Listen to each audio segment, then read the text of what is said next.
Welcome to the deep dive. Today, we're digging into something pretty major: the UK's Strategic Defence Review for 2025. Yeah, and this isn't just, ticking a box. The report itself calls it a root and branch look at UK defense. Right. It's driven by this feeling that the world has really fundamentally shifted. Shifted how, though? What's different? Well, in some quite dramatic ways. Mm, Right at the start, it says we're facing threats that are, frankly, more serious and less predictable than any time since the Cold War. wow, okay. Think about a large-scale war back in Europe, Russia's aggression, rising nuclear risks, constant cyber stuff blurring the lines between peace and war. Right. So, this review is the UK's big response to that quite scary new reality. And our job here in this deep dive is to unpack the key bits from the report itself. What's the problem they see? What's the vision for defense going forward? What kind of, well, massive changes are they talking about? Exactly. And, what does it all actually mean for security here at home and the UK's role globally? You really get a sense of urgency reading it. You do. It's very clear. Business as usual just isn't going to cut it anymore. It calls for bold action, decisive action, and critically, it needs to happen fast. The goal, ultimately, make Britain safer, secure at home, strong abroad. Okay, so let's get into this changed world the review describes. What's the threat landscape look like from their perspective? Well, first off, it acknowledges we're in a multipolar world now. Mm. Power isn't concentrated in just one or two spots. Mm. And there's this intensifying strategic competition, states actively trying to, reshape the international order. And part of that is the U.S. shifting its own priorities, isn't it? Yes, that's noted. The U.S. is increasingly focused on the Indo-Pacific, Right. which means, well, Europe, including the UK, needs to step up and take more responsibility for security right here in the Euro-Atlantic. One thing that really struck me was the emphasis on the sheer speed of technological change. Oh, absolutely. Hmm. It's seen as transformative. The report points directly to Ukraine. Look at how relatively cheap drones are having huge impacts on the battlefield. Yeah. The point being, victory increasingly goes to whoever can get new tech, often commercial stuff, into the hands of their forces fastest. And that speed feeds into this idea of sub-threshold attacks, too, or gray zone. What does the review actually mean by that? Right, it's about actions that fall sort of below the traditional trigger for war. Think espionage, cyber attacks, spreading disinformation, stealing intellectual property. Nasty stuff, but not tanks rolling across borders. Exactly. It's persistent, it's damaging, and it's deliberately ambiguous. It makes it really hard to say definitively, okay, that state did this because they use proxies or cover their tracks. It really does blur the lines. The review doesn't pull punches on naming adversaries, though. Russia is called an immediate and pressing threat. It is. The invasion of Ukraine is Exhibit A for their willingness to use force. And even if their land forces take a beating there, the report warns Russia still intends to rebuild influence and remains a major threat in other areas: space, cyber, information ops, undersea warfare. Chemical and biological weapons, too, it mentions. Yes. And crucially, it points out Russia's shift to a war economy means they could potentially rebuild their land forces quite quickly after any ceasefire. That's an enduring threat. Okay, then there's China. How's that framed? As a sophisticated and persistent challenge. They're using everything, economic clout, tech, their military, to push for dominance in the Indo-Pacific and challenge U.S. influence globally. And UK forces are expected to encounter Chinese tech wherever they operate. That's the expectation laid out, yeah. Yeah. And their military modernization is described as extraordinarily rapid. What does that mean in concrete terms? Well, huge increases in ships, planes, weapons. Their missile forces are growing, becoming more diverse, and crucially, gaining the range to potentially hit the UK and Europe. And the nuclear side. That's stark. The projection is their nuclear arsenal could double to around 1,000 warheads by 2030. Wow. The review also flags Iran and North Korea. As regional disruptors, yes. Involved in destabilizing things, sponsoring proxies, pushing ahead with nuclear and missile programs that have increasing reach, and they're a direct cyber threat to the UK, too. And is there a connection between these actors? The review highlights an increasing alignment, between Russia, China, Iran, North Korea. It notes it's still shaped by their own interests. It's not a solid bloc, but it's a significant strategic shift nonetheless. And they're also scanning the horizon for new threats from emerging sort of middle powers. It's not just states, though, is it? Transnational challenges get a look in. Climate change, for instance. Right. That's changing the physical environment. The report specifically mentions the Arctic potentially being ice-free by 2040. That creates new operating areas, potential instability, things the military has to plan for and adapt to. And terrorism, still a threat. Very much so. Seen as a rising threat, actually. Groups like Daesh and Al-Qaeda are evolving. And worryingly, the report notes state support for some terrorist groups is boosting their capabilities, even in sophisticated areas like cyber. Let's circle back to technology, because it feels like a recurring theme. That availability of commercial tech. It's a massive deal. It means advanced capabilities aren't just for major military powers anymore. A much wider range of actors, states, and non-state groups can get their hands on potent stuff. Which changes the game for deterrence. Completely. Low-cost weapons, maybe drones you buy off the shelf, can suddenly threaten incredibly expensive military hardware. It shifts the whole economic equation of defense. And the tech is moving faster than the rule books. Way faster. Yeah. And the review basically assumes competitors won't feel bound by ethical considerations when they deploy these new technologies. Any specific tech threats called out? Yeah, space capabilities are getting more vulnerable. Anti-satellite weapons are a reality. Quantum computing is on the horizon, potentially breaking current encryption, maybe reducing reliance on GPS, which has its own risks. And cyber. Cyber threats, already everywhere, are expected to get even tougher to handle with AI and quantum coming online. Finally, the review connects this back home. The potential impact of a major conflict wouldn't just be over there. No, absolutely not. It could seriously test the UK's critical national infrastructure, social cohesion. And there's the sobering reality that NATO allies, including the UK, could get drawn into a war with, or be coerced by, nuclear-armed states. Especially with that US pivot we mentioned, the implicit message is clear. European allies need to be much more ready. Okay, so that's the challenging picture. How does UK defense plan to respond? What's the vision here? Well, the absolute fundamental role is still deterrence. Making it crystal clear, the report says that the UK and NATO have both the capability and the political will to fight if they have to. Which is a bit of a shift from the last couple of decades. Oh, major shift. Post-Cold War, the focus was heavily on expeditionary operations, often against non-state actors, think Afghanistan, Iraq. Now the focus swings explicitly back to deterring and potentially fighting highly capable state adversaries, primarily here in the Euro-Atlantic. And the key principle underpinning this is NATO first. That's the absolute bedrock. NATO is the starting point, the review says, for everything. How the armed forces are developed, organized, equipped, trained. The aim is to maximize the UK's contribution to deterrence here and be integrated with NATO by design. Thinking NATO, planning NATO, acting NATO. But it's NATO first, not NATO only. Exactly. The report makes that clear. While the Euro-Atlantic is the priority, the UK will keep working with key partners elsewhere. The Indo-Pacific 4 group gets a mention, for example. And this NATO first idea shapes the core roles defense needs to perform. Yes. Role number 1. Deter threats and defend the UK, its territories, dependencies, and allies. Big focus there on the Euro-Atlantic, home defense, and national resilience. Okay, and role 2. That's about defending UK interests where needed and shaping the environment where possible. The Middle East and Indo-Pacific are named as the next priority regions after the Euro-Atlantic. And the third core role? That's more foundational.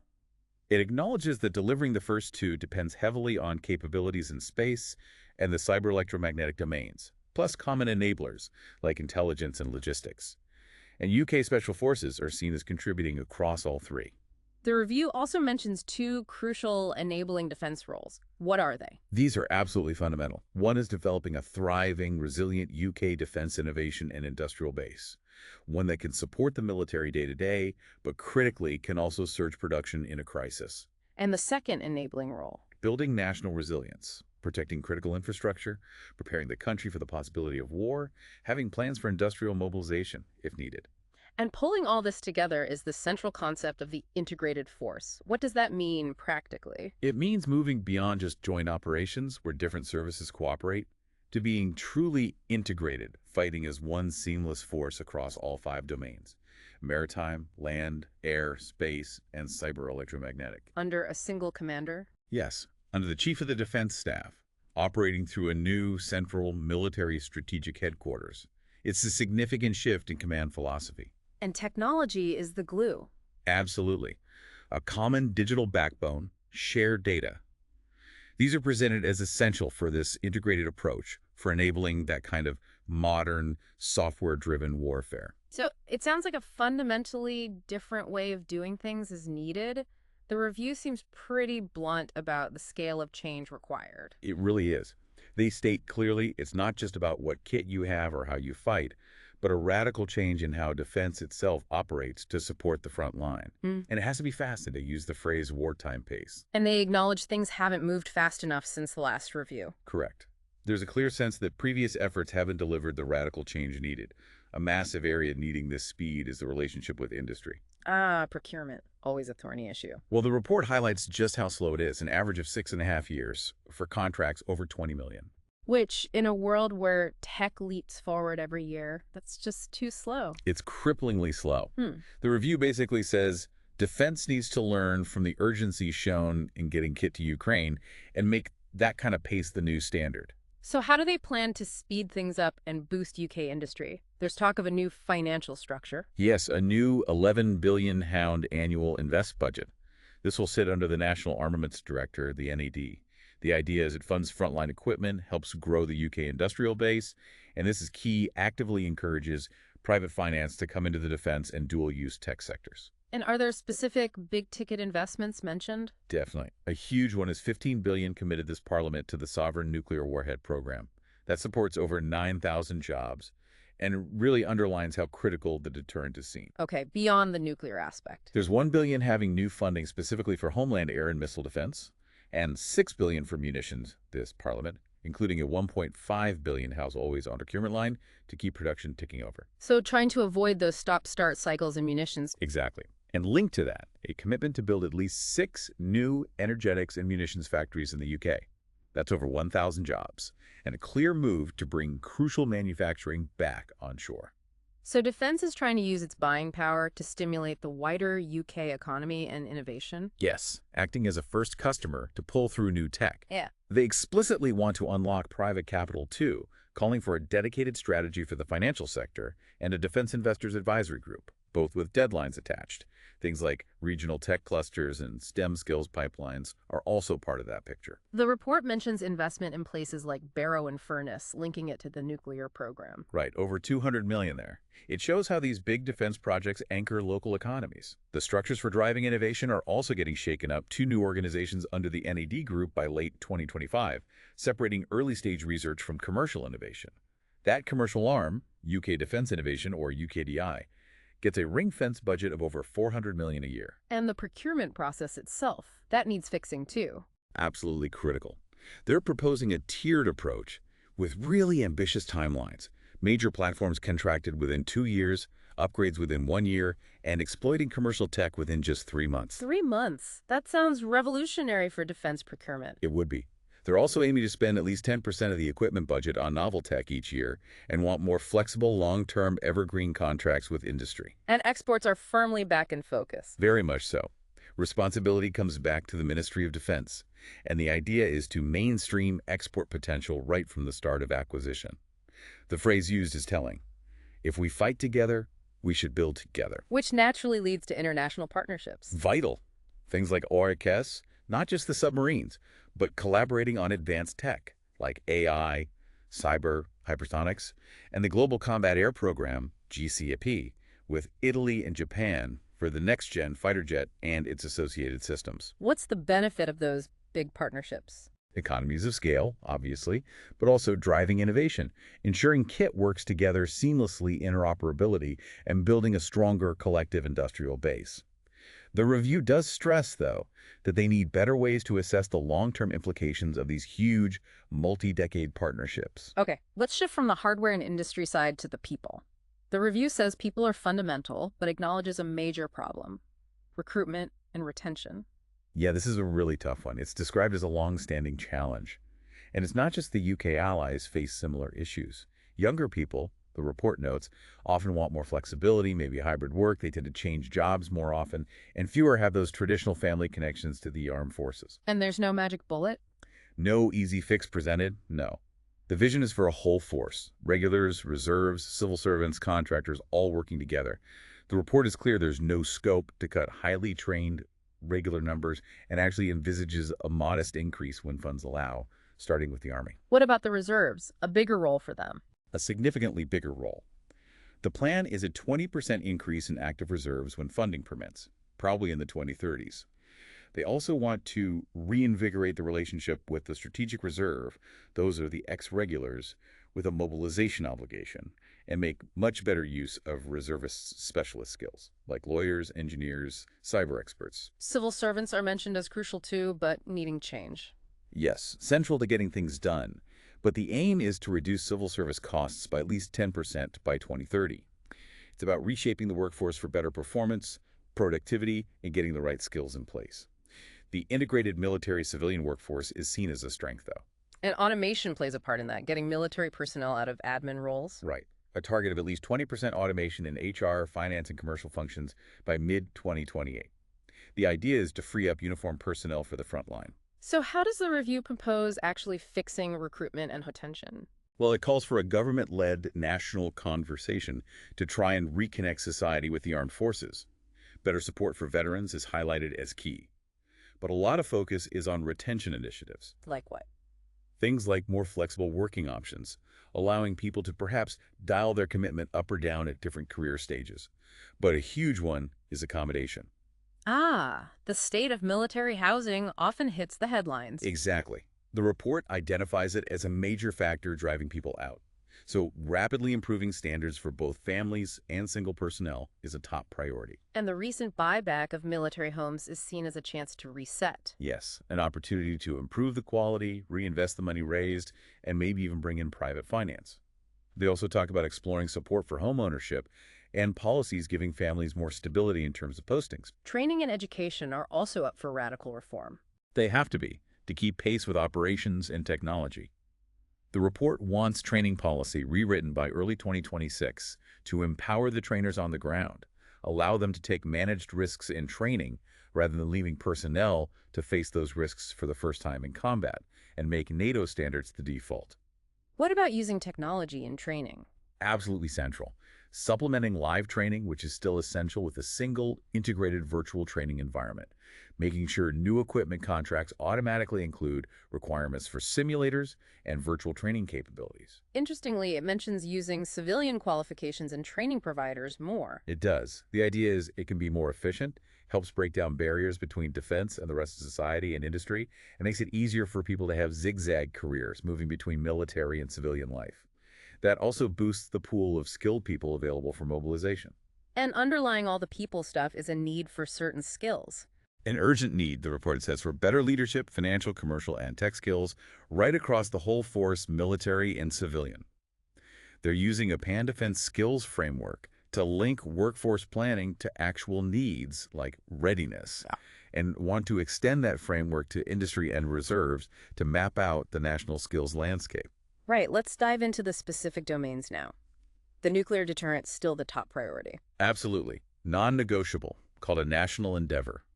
It's seen as absolutely vital for deterring major state threats and preventing coercion in this more dangerous world. And the funding needs to be protected? Yes. The review really stresses that sustained investment is critical.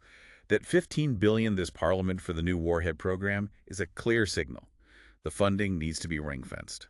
There's a link to the attack submarine program, too. Yes, the SSN-AUKUS program, aiming for up to 12 new attack submarines built continuously. Clarity on that program is needed to properly define the requirements for the next generation of deterrent submarines, the ones that will replace the Dreadnought class. When does that need deciding? The requirement for the post-Dreadnought submarine needs to be defined this Parliament. And the report explicitly says Dreadnought's life shouldn't be extended beyond the mid-2050s. And they want to talk more openly about this. Given the huge cost and timescale, yes. A public communications campaign, the national endeavor idea, and proper parliamentary scrutiny are seen as vital for maintaining support. Okay, moving to the maritime domain, called a strategic imperative. Why? Well, think about global trade. Most travels by sea. And then there's all that critical undersea infrastructure. Internet cables, pipelines, offshore energy. It's all increasingly vulnerable. So the Navy needs to prevent things like the Nord Stream sabotage or cables being cut. Exactly. Deterring those kinds of attacks is a key task. Plus, preparing for operations in the high north as the Arctic ice melts. And the workforce needs changing here, too. More reservists needed, yes.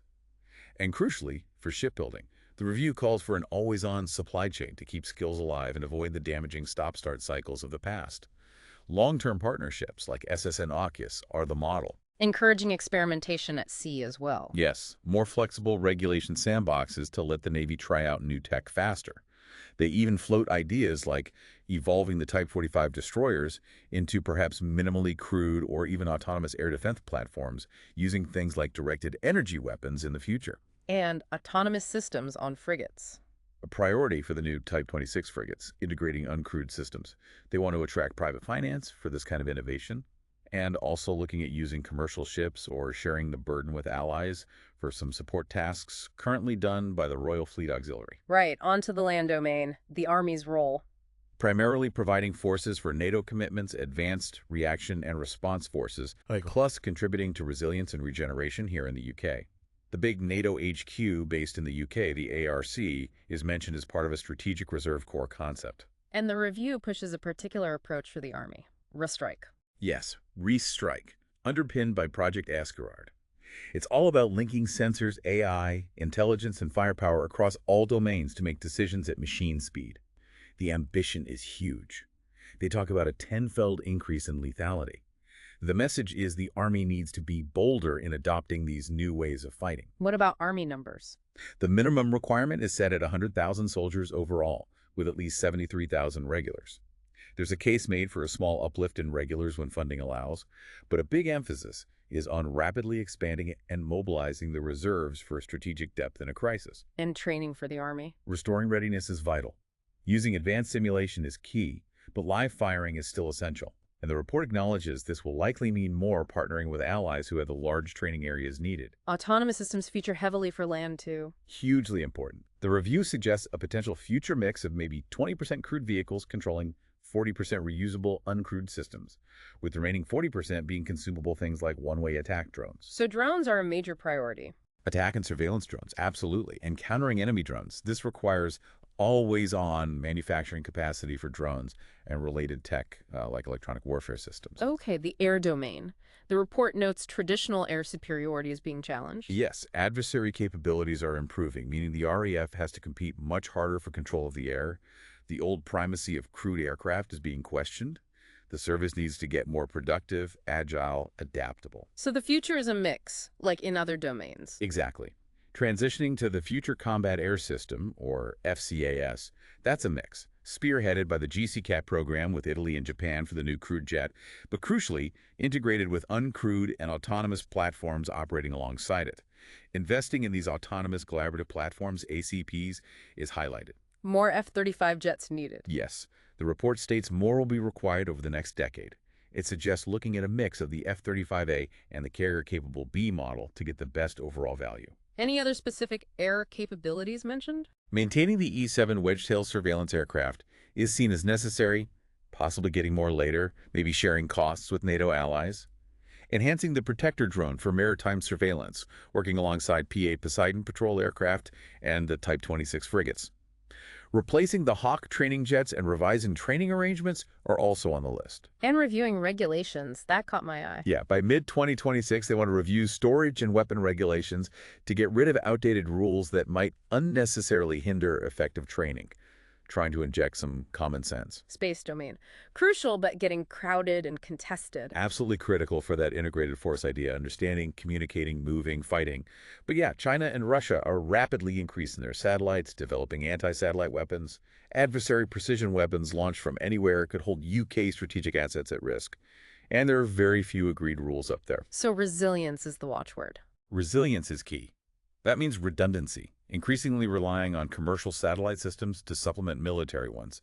Investment priorities are space control, knowing what's up there, commanding assets securely, working with allies like the U.S., developing counter-space capabilities, decision advantage, resilient communications, navigation, timing, surveillance, and capabilities supporting understanding and strike persistent surveillance. Again, partnering with allies. And space is also an economic opportunity. Definitely. A growing dual-use sector, potential for exports.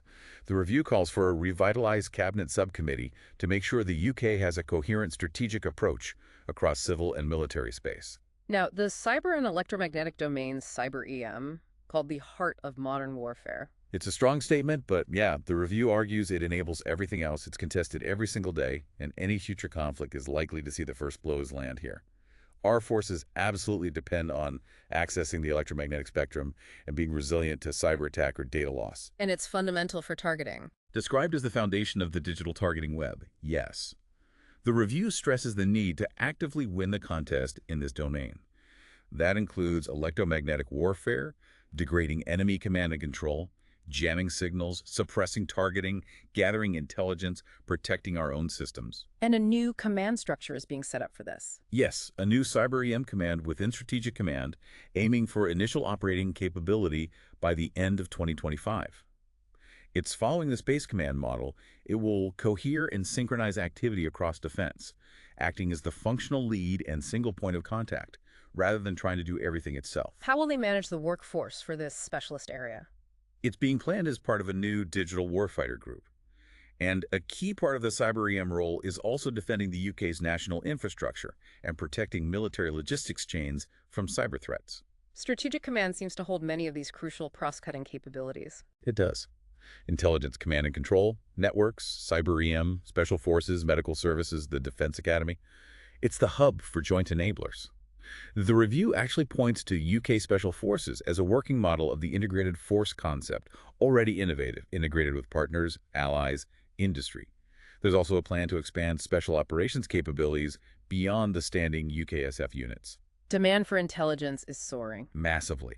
With the deteriorating global picture, the shift back to state adversaries alongside ongoing counterterrorism, the need for high-quality intelligence is huge, and technology is changing both what's needed and the speed required. And a major conflict would require intelligence on a different scale. Totally different scale. The report explicitly states that a peer conflict would demand far more intelligence support than the Afghanistan or Iraq campaigns. It needs to be seamlessly plugged into command, targeting, cyber, EW, information ops, force protection, everything. So how are they planning to manage that demand? By bringing capabilities together under a single enterprise called Military Intelligence Services, or MIS, by late 2025. Defense Intelligence, DI, will be the functional lead for that. Does that mean changes for the DIO workforce? Yes, urgent investment is needed. The review suggests exploring pay and recruitment freedoms similar to those in the main UK intelligence community, plus a cross-government workforce strategy. A dedicated Defense Counterintelligence Coordination Unit is also being created. Defense Medical Services DMS critical for people. Crucial for health, obviously, but also for operational capability and retention. The review acknowledges a heavy dependence on the NHS for more complex care. So that partnership needs strengthening. Absolutely. An urgent review with the Department of Health is planned to look at capacity, needs, and future plans, taking NATO medical requirements into account. Ministers need better visibility of overall medical readiness. Any ideas for improving oversight? An independent review board, maybe like the U.S. Defense Health Board, is suggested. A whole force medical workforce plan is needed by March 2026, covering regulars, reserves, civilians, incentives, and how to better manage personnel who aren't currently deployable. Infrastructure is another area flagged for major reform. Yeah, described as having long-standing problems underfunding, poor maintenance. Requires a fundamentally different approach, the review says. A single unified recapitalization plan for the next decade is demanded by February 2026, setting out priorities, options, costs, timelines. And personnel accommodation is right at the top of that list. Highlighted repeatedly as essential for morale and retention, both family housing and single living quarters. The government's recent deal to buy back thousands of military homes is seen as a key opportunity to reset standards, reinvest the proceeds, maybe bring in private capital. Support for home ownership is also being explored. What about infrastructure that directly supports operations? Also a priority. Training areas, operational bases, logistics depots, and critically, the strategic base key airports, seaports, warehouses needed to deploy and sustain forces must be treated as a frontline capability itself and made resilient for wartime. Infrastructure needs to be baked into capability decisions from the start. Okay, that's a huge amount of change across the board. How on earth is defense actually going to implement all this? Well, the review leans heavily on ongoing defense reform efforts, changes to organization and culture as the engine to drive this transformation. It's about how it gets delivered. Specific deadlines are set for key actions, and the Ministry of Defense, the MOD, is told it needs to take ownership with detailed implementation plans. Governance and accountability are being tightened. Yes, the Chief of Defense Staff, the top military commander, is clearly positioned as the single military authority responsible for designing and delivering this integrated force. Financial and program management are being beefed up, with the top civil servant, the permanent undersecretary, having primary responsibility. The National Armaments Structure focuses on industry and exports, delegating more acquisition authority down the chain. And they're developing ways to measure success. Yes, metrics for military competitiveness and for the performance of the defense innovation and industrial base, including productivity targets for the NAD. Also, ensuring senior responsible owners for big programs stay in post for at least 5 years to provide stability and accountability. What about helping industry adapt to this new pace? A package of support is promised by April 2026 to cut red tape. Things like reducing the burden of defense standards by half, amending single-source contract rules, streamlining security clearances, and giving industry better access to intelligence and testing facilities. And mechanisms for working better with international partners on kit. Things like developing a multilateral capability plan with NATO for joint procurement and standards, and mutually recognizing test results between allied nations. The underlying idea is collaboration makes everyone's industrial base stronger. Managing all this investment requires a robust process. Absolutely. The balance of investment process, where big decisions are made, needs better data and analysis, especially on whole life costs. The MOD's cost analysis service needs open book access to industry figures. Digitizing acquisition processes is also seen as key. There is even mention of potential new laws. A defense readiness bill is proposed. This would give the government reserve powers to mobilize reserves and direct industry more easily if a crisis escalates towards conflict. It would also provide a legal basis for external scrutiny of national readiness levels, preparing the levers for a potential war footing, essentially. And finally, defense diplomacy. A formal strategy is needed to map out how defense will use all its tools: ministerial visits, intelligence sharing, exports, training, tech collaboration, to build and sustain relationships globally. Not just the deep partnerships like LGC's, but maintaining a wider network. A dedicated career path for people working in international defense engagement is also suggested. Okay, wow, that was a lot. Taking a step back, what's a really big picture takeaway from this deep dive into the UK's Strategic Defense Review 2025? I think it's undeniably that UK defense is aiming for a truly fundamental shift. They're saying the relatively benign post-Cold War period is definitively over. We're in a much more dangerous, complex era, driven by aggressive states, non-state actors, and incredibly rapid technological change. And the response isn't just tweaking things, it's built on these big pillars. Putting NATO first, really integrating the force across all 5 domains: land, sea, air, space, cyber forging, a much faster, more collaborative relationship with industry. And radically rethinking people, issues recruitment, retention, training, skills. Plus, targeted investment in game-changing areas like cyber, AI, space, while also fixing long-term problems like infrastructure and medical support. It's not just about new ships or planes. It's trying to change the whole operating system of defense. And for you, the listener, why does this matter? Well, fundamentally, these changes are aimed squarely at keeping Britain secure at home. That means protecting critical infrastructure, having a military capable of deterring serious state threats, but it's also about ensuring the UK can still act as a capable partner on the world stage in this tougher environment. It impacts the economy, jobs in high-tech sectors, national resilience. The review itself frames it as a whole-of-society challenge, not just for the military. The review keeps using phrases like wartime pace, stressing the need for speed, innovation, grabbing dual-use tech from the private sector. Right, that urgency comes through strongly. But given the report also acknowledges how difficult it is to change what it calls Cold War-era processes inside a massive institution like the MOD, here's a final thought to leave you with. How quickly can this kind of genuinely radical transformation really happen in practice? And what does the answer to that question mean for the UK's actual ability to stay ahead of the threats the review describes so starkly?